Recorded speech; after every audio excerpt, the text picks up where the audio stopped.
Isang maganda at mapagpalang umaga po ng Miyerkules sa inyong lahat mga kapatid. Ngayon po ay sinisimulan ng buong simbahan ang panahon ng Kwaresma sa pagdiriwang ng Miyerkules ng Abo. Ngayon po ay Ash Wednesday. Kaya pagbati po sa inyong lahat, sa mga viewers and followers of the Daily Gospel Reflection at sa mga deboto ni San Antonio ng Padua. Sa mga minamahal po naming benefactors, members of the 1,000 Club of St. Anthony, sa mga bukas palad ni San Antonio ng Padua, ang mga tumutulong po sa aming proyekto ng pagkakawang gawa, sa aming scholarship program, at sa mga proyektong may kinalaman sa pagpapagawa ng simbahan, maraming salamat po sa inyo. Patuloy po tayong manalangin para sa isa't isa. At welcome po sa ating Daily Gospel Reflection. Sama-sama po nating pagnilayan ang mga salita ng Diyos mula sa Ebanghelyo sa araw na ito, ngayong Miyerkules ng Abo.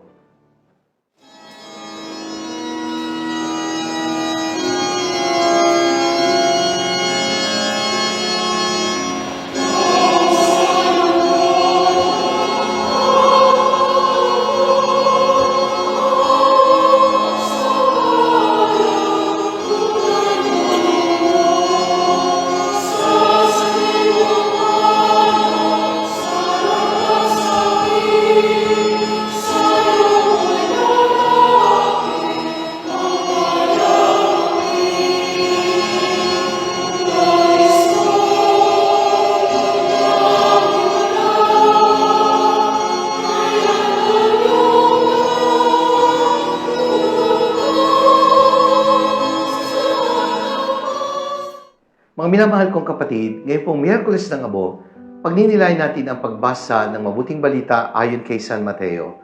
Mula po ito sa ika-6 na kabanata, mga talata 1 hanggang 6, at mga talata 16 hanggang 18. Ang pamagat po na binigay ko sa pagninilay ngayong Ash Wednesday ay isasabing, "Do good to sanctify ourselves and to glorify God."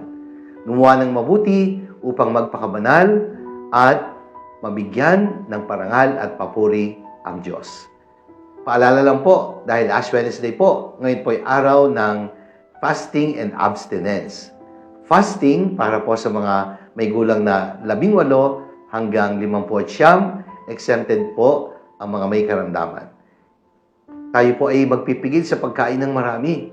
Kailangan po natin ng pagpipigil sa sarili para maisagawa po natin ang tinatawag na pag-aayuno or fasting. Abstinence naman po, hindi pagkain ng karne para sa mga may gulang na 14 pataas. Exempted po ang mga may karamdaman.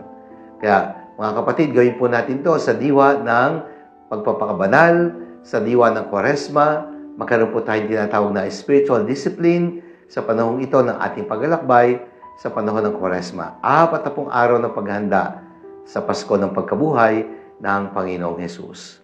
Mga kapatid, sa araw na ito, nagkakaroon po ng pagpapahid ng abo sa noo. Meron pong 2 formulas na ginagamit. Ang una po ay nagsasabing, alalahanin mo, ikaw ay alabok, at sa alabok, ikaw ay magbabalik. You are dust, and unto dust you will return. It is actually a reminder about our weak human nature.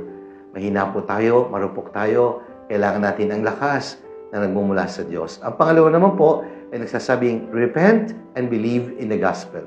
Ito po ay isang invitation. No? Invitation to a change of heart.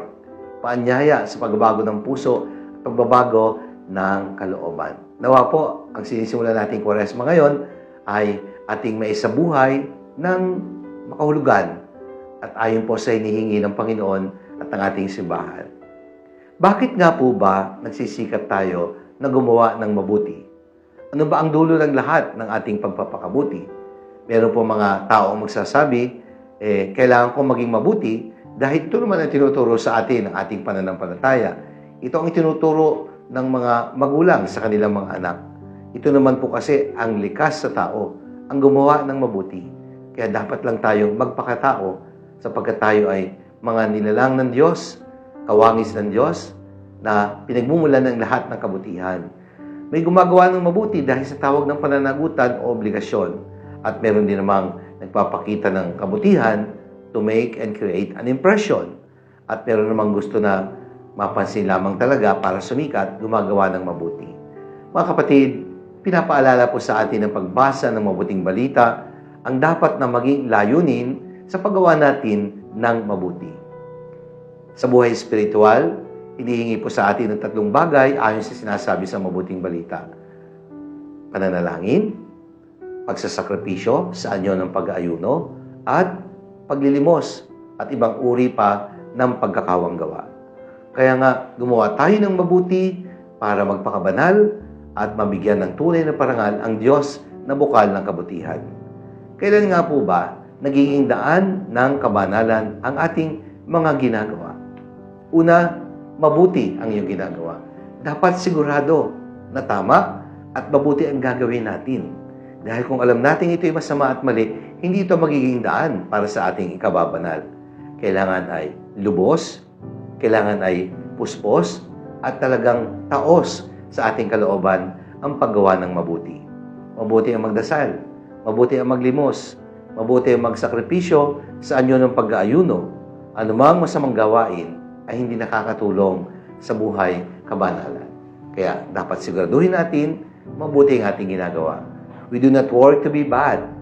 We work to be good and fulfill our duties and our true dignity as beloved children of God, na siyang bukal ng lahat ng kabutihan. Pangalawa, malinis na hangarin sa paggawa ng mabuti. Yan, sapagkat ang tinitingnan ng Diyos ay hindi yung panlabas na gawain lang. Ang tunay na nakikita ng Diyos ay ang nilalaman ng ating puso. We do not perform good deeds only to make good impressions. True holiness should come from a sincere heart. Holiness means wholeness. Kaya ang sino mang gumawa ng mabuti, subalit itinutulak ng pagkukunwari, ito po ay hindi tunay na kabutihan.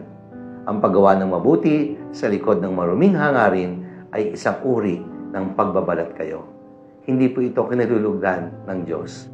If you do good with a good and sincere heart, then you are working to preserve your true identity and dignity as well as your vocation bilang tunay na anak ng Diyos. A small act of goodness done with sincerity is more powerful than great works that are accomplished with hypocrisy.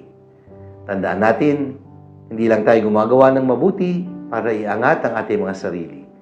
Gumagawa tayo ng kabutihan para sa ating ikababanal at sa ikalululahati ng Diyos. We do good by praying, by fasting, and by almsgiving for our sanctification and for God's glorification. Mga kapatid, sa panahon po ng Kwaresma na pinasisimulan natin sa pagdiriwang ng Ash Wednesday, 3 mahalagang bagay po ang huwag nating kalilimutan. In fasting, we sacrifice our love of self so we could become more free to love God and others. Pangalawa, in prayer, we sacrifice our love of time so we can make more time to love God and others. In almsgiving, we sacrifice our love for wealth so we can make room in our hearts to love God and one another. Kaya mga minamahal na kapatid, Kwaresma na po. Sinisimulan natin sa pagdiriwang ng Miyerkules ng Abo. Let us do good to sanctify ourselves. Let us be good and do good works in order to glorify God. Manalangin tayo.